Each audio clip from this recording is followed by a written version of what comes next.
오늘 말씀의 제목은 마음을 연단하시는 여호와입니다. 마음을 연단하시는 여호와. 오늘 17장 1절 말씀부터 보겠습니다. 마른 떡 한 조각만 있고도 화목한 것이 제육이 집에 가득하고도 다투는 것보다 나으니라.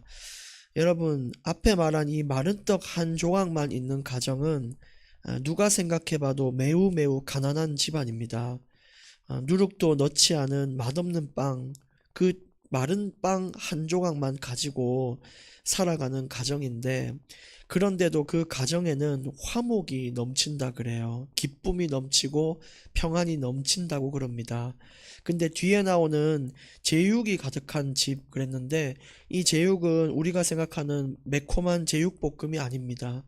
이것은 번제를 위해 드리기 위한 고기인데, 어쨌든 당시는 냉장고가 없었으니까 이 고기가 가득하다는 것은 당일에 이렇게 좀 사서 놔뒀던가 아니면 전날 이렇게 준비했던가 할 만큼 그런 부유한 집안인데, 그런 집은 자꾸 다툰다는 거예요. 여러분, 과연 이 차이점이 어디서 나올까요? 왜 이 화목과 평안이 많은 걸 갖췄는데도 없는 집이 있고 또 없는 교회가 있고, 근데 아무것도 없지만 행복한 교회가 있고 행복한 가정이 있단 말이에요. 거기에 대해서 성경에서는 화목이라는 것을 로마서 5장 10절에서 말씀하고 있습니다. 로마서 5장 10절 말씀은 곧 우리가 원수 되었을 때에 그의 아들의 죽으심으로 말미암아 하나님과 화목하게 되었은즉 화목하게 된 자로서는 더욱 그의 살아나심으로 말미암아 구원을 받을 것이니라. 이 화목의 주체가 누구냐? 바로 예수 그리스도십니다. 예수님의 그 죽으심이 이 땅의 화목이라는 것과 평안이라는 것을 가져다 주신 거예요.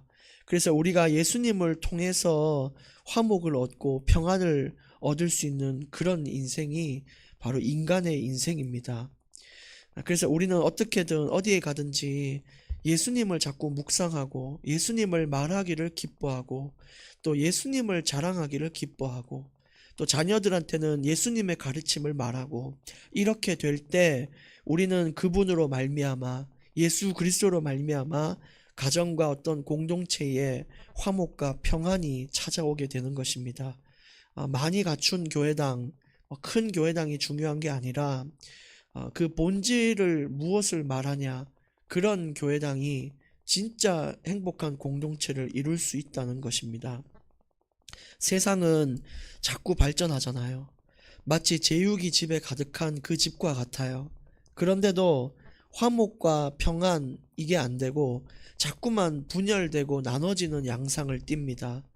부자와 거지가 갈수록 빈부격차가 심해지고 흑인과 백인이 나눠지고, 심지어 성별은 남녀를 주셨는데 이제는 뭐 몇 가지로 나눠져서 성별을 골라서 사용하는 그런 시대가 왔는데, 이 하나님이 주시는 질서에 어긋난 이런 모든 것들이, 화목치 못한 질서들이 이 땅에 멸망을 초래하고 자꾸만 전쟁을 초래하는 것입니다.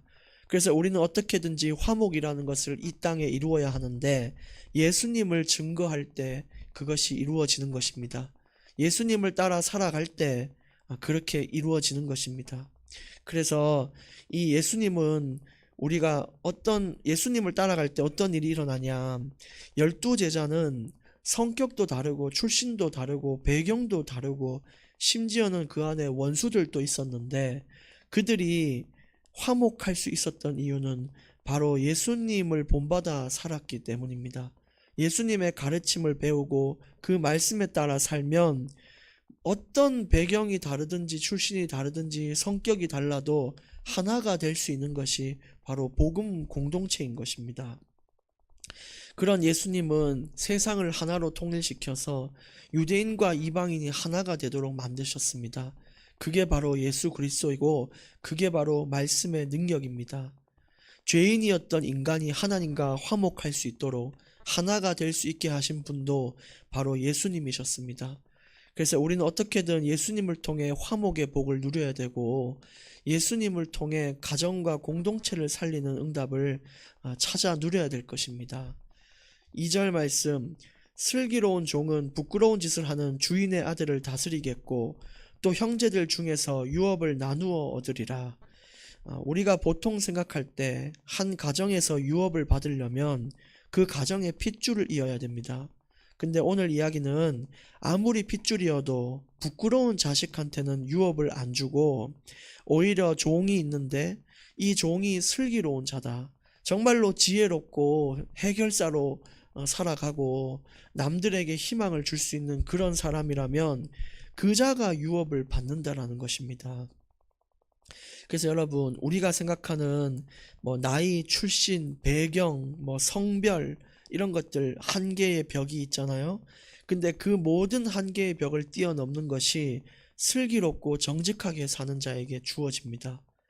내가 아무리 여자라도 남자만큼 대우를 못 받아도 정말 슬기롭게 살아가는 여성은 남성을 뛰어넘는 것이고요. 또 내가 아무리 가난한 집안에 태어나고 또 배움이 없어도 어떤 곳에 가서도 성실하고 슬기롭게 그렇게 살아간다면 그 자가 출신 배경 뛰어난 사람보다 더 나은 자리에 가게 되는 것입니다.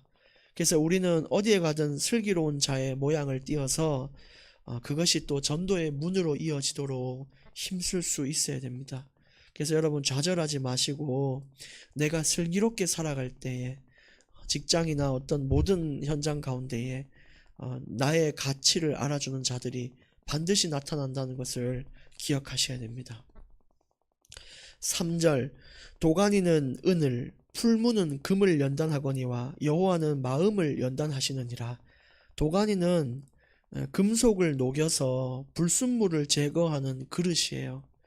풀무도 같은 것입니다. 근데 그것들은 이 불순물을 녹여서 그렇게 좀 재련하고 다시 이렇게 강하게 만들고 하는 그런 역할을 도가니와 풀무가 하지만 사람의 마음은 그걸로 안 된단 말이에요. 사람의 마음은요, 어떻게 해도 안 돼요. 심지어 굉장한 인생의 충격을 받으면 사람이 변할 것 같죠? 안 그렇더라고요. 죽음을 경험한 사람도 인생을 조금 바꿔보겠다. 이제 내가 이게 죽음이란 걸 생각하면서 내가 이제 더 바르게 살아봐야겠다라고 얘기를 해도 그게 얼마 가지 못해요. 인간의 마음이란 게 굉장히 연약해요. 자기 멋대로 가고요. 이 금이나 은은 그래도 만들어 놓으면 모양을 유지라도 하죠. 그래서 이 마음을 연단할 수 있는 유일한 그 분이 바로 여호와 하나님이십니다. 그래서 그분은 우리에게 시련이라는 걸 통해서 내 마음을 강하게 하시는데 내 내공을 다지는 거죠. 왜 시련을 통해서 자꾸 우리를 강하게 하시냐? 앞으로의 스토리들 때문에 그렇습니다. 우리 인생에 앞으로 펼쳐질 일들을 우리가 겪어 나가기 위해서는 지금 그 시련이 필요하기 때문에 주시는 거예요. 무술 영화를 보시면 주인공들이 고통스러운 훈련을 받고 인고의 시간을 보내잖아요. 근데 우리가 그거를 불쌍하다라고 안 보이고 지루하다라고 안 보이는 이유는 저 사람이 저렇게 훈련받아서 그 다음 장면이 어떻게 되는가에 대한 기대감이잖아요. 마찬가지예요. 저와 여러분이 지금 어떤 시련을 겪고 있는지 각자 다르겠지만 우리 전부는 다음이 기대되는 그런 사람들입니다. 그러니까 잘 인도받기를 원하고 시련을 잘 통과하기를 원합니다. 이 시련은 공동체가 함께할 때 또 잘 통과할 수 있어요. 서로 중보하고 기쁨을 나누고 말씀을 서로 공유할 때에 우리는 그 시련을 잘 통과할 수 있습니다. 4절 악을 행하는 자는 사악한 입술이 하는 말을 잘 듣고 거짓말을 하는 자는 악한 혀가 하는 말에 귀를 기울이느니라. 앞에도 잘 듣고 그러고 뒤에도 귀를 기울인다 이런 얘기를 했거든요. 지금까지는 네 입을 조심해라 이렇게 얘기를 했는데 이제는 귀를 조심하라 라고 이야기를 하고 있습니다. 잘못된 말도 계속 들으면 현혹되는 거 아시죠? 그게 이단 사이비가 하고 있는 쇠뇌의 방법입니다. 그래서 우리는 어떻게든 건강한 이 성경의 말씀을 듣기를 힘써야 되고 내 귀에 사람들의 불평, 욕설, 세상의 어떤 것들 그것들을 자꾸 담는 데 힘쓰지 마시고 어떻게든 하나님의 음성과 하나님의 그 영광스러운 멜로디를 담는 것, 그 찬양의 가사를 담는 것, 기도 소리를 담는 것, 말씀을 같이 공유하는 그 말씀 소통의 소리를 담는 것, 그런 것들이 진짜 인생에 중요해요. 노래도 가사 따라 인생이 가시는 거 아시죠? 우울한 노래 들으면 자살로 이어지는 경우가 많아요. 그렇기 때문에 우리가 이제는 말을 조심해야 되지만 오늘 말씀처럼 귀도 조심할 수 있는 자가 되어야 됩니다. 그래서 너무너무 이제 하나님을 모욕하거나 이런 자리는 그냥 듣지 않는 게 좋고요. 또 불신앙 이런 이야기들 또 안 듣는 것이 제일 좋습니다. 왜냐하면 우리가 태교라 그러잖아요. 어린아이가 갓난아기가 뱃속에 있을 때 부모가 무엇을 듣냐 이거에 따라서 자녀가 굉장히 영향을 받듯이 영적으로도 갓난아기들이 있습니다. 그럼 그 영적인 갓난아기들도 태교를 잘 해야 되는데 그 태교의 방법이 뭐냐면 잘못된 것을 들려주면 안 되고요. 하나님의 말씀과 그 기쁘고 긍정적인 것들을 자꾸만 들을 수 있도록 해야 되는 것이죠. 5절 가난한 자를 조롱하는 자는 그를 지으신 주를 멸시하는 자요 사람의 재앙을 기뻐하는 자는 형벌을 면하지 못할 자니라. 여러분 가난한 자를 조롱하면 안 되고 다른 사람의 불행을 기뻐해서는 안 됩니다. 그것이 주님을 멸시하는 일이라 그래요. 왜냐하면 그 어떤 사람도 한 명도 빠짐없이 하나님이 지으신 인간입니다. 그렇다면은 그 메이드인 하나님이신데 우리가 그것을 욕할 수는 없는 거죠. 샤넬이나 이런 루이비통 같은 메이커들은 뭐 양말도 만들고 마스크도 만들고 이렇게 하는데 메이커라는 이유로 마스크도 소중히 다뤄지고 이쑤시개도 여러분 만약에 만들어진다고 칩시다. 얼마나 소중히 다루겠어요. 막 자랑하면서 이거 샤넬 이쑤시개라면서 이럴 거 아니에요. 근데 하물며 하나님이 지으신 인간인데 우리가 소중히 안 다룰 이유가 없잖아요. 당연히 모든 인간은 존중받아야 되는 거 아닙니까? 그래서 인간들에 대한 이런 존중이 반드시 필요해요. 마찬가지로 세상의 환경을 다스리는 것도 하나님을 위한 일이에요. 하나님이 만드신 세상이기 때문에 깨끗하게 쓰고 돌려드리는 것도 하나님을 위한 행동입니다. 6절 손자는 노인의 면류관이요 아비는 자식의 영환이라. 부끄럽지 않은 자녀로 살기를 애쓰라는 것이죠. 손자로서 또 손자가 이제 할아버지에게 자랑이 되고 또 자식이 아버지에게 자랑이 되는 것처럼 부끄럽지 않게 살아가야 돼요. 저는 어릴 적에 학교에서 장려상 받고 동상 받고 손에 상장을 들고 돌아갈 때 집 가는 길이 얼마나 기쁜지 몰라요. 왜냐? 이걸 가서 가족들에게 자랑하고 내가 자랑스러운 자임을 나타내는 그 과정이 너무너무 기뻤거든요. 그것처럼 오늘 하루도요, 우리가 우리의 아버지 되신 하나님께 그 면류관이 되고 하나님을 영화롭게 만드는 그런 인생을 살기를 원합니다. 그래서 오늘 하루를 마감하실 때도 제가 상장을 들고 가족에게 갔듯이 여러분들이 오늘 저 하루 정말 하나님 앞에 잘 살았다고 고백하며 마무리할 수 있는 그런 기쁨의 마무리가 있어야 되는 것입니다. 7절 지나친 말을 하는 것도 미련한 자에게 합당하지 아니하거든 하물며 거짓말을 하는 것이 존귀한 자에게 합당하겠느냐. 이 지나친 말이라는 것은 사람에게 하는 과장된 말, 너무 부풀리거나 너무 교만스럽거나 아니면 내 처지에도 맞지 않는 말 하는 거, 누군가에게 내가 책임도 못 지면서 내가 책임진다 얘기하고, 이런 사람들은 참 미련한 자라는 거예요. 근데 아무리 미련한 자라도 그런 말을 해서는 안 되는데 하나님 보시기에 존귀한 우리가 입술에 그런 말을 담아서 되겠냐는 것입니다. 그래서 하나님의 자녀는 더욱 조심해야 됩니다. 거짓말 하지 않아야 되는 거죠. 8절 뇌물은 그 임자가 보기에 보석 같은즉 그가 어디로 향하든지 형통하게 하느니라. 세상에는 사람의 마음을 여는 다양한 방법들이 있어요. 그죠? 근데 가장 효과가 빠른 게 뭐냐면 뇌물이에요. 우리가 뭐 보석이나 이렇게 뭐 돈을 주면서 잘 부탁한다 그러면은 그 사람이 마음을요 확실하게 열어버립니다. 근데 그거는 여러분 그 사람을 위한 진정한 사랑의 선물이 아니고 내 욕심을 위한 선물이잖아요. 그런 것들은 처음에는 형통의 길을 걷는 것처럼 보이지만 나중에는 내리막길을 걷는 걸 체험하게 됩니다. 가짜 사랑은 파멸을 가지고 오는 거예요. 그래서 가식은 늘 우리를 이상한 곳으로 실족하는 멸망의 자리로 우리를 보내는 것이 가식이고 내 사욕을 위한 뇌물 이런 거예요. 그래서 여러분 상대를 뇌물로 마음을 여는 자들이 아니라 하나님의 그 사랑으로 마음을 열어야 돼요. 진짜 그 사람을 위해서 돕고 섬기고 봉사하고 그를 위해 기도하고 그에게 힘과 위로가 되면서 그게 예수님이 하셨던 사랑이었잖아요. 우리가 그걸 얘기를 하면 그걸 가지고 행할 때 진짜 그 사람의 마음이 확실하게 열리는 거예요. 그래서 뇌물은 가장 효과가 빠르지만 가장 강력한 것은 사랑입니다. 효과가 빠르지만 약한 것이고 이 사랑이란 것은 더디게 오지만 가장 강력한 거예요. 9절 허물을 덮어주는 자는 사랑을 구하는 자요 그것을 거듭 말하는 자는 지난 것을 이간하는 자니라.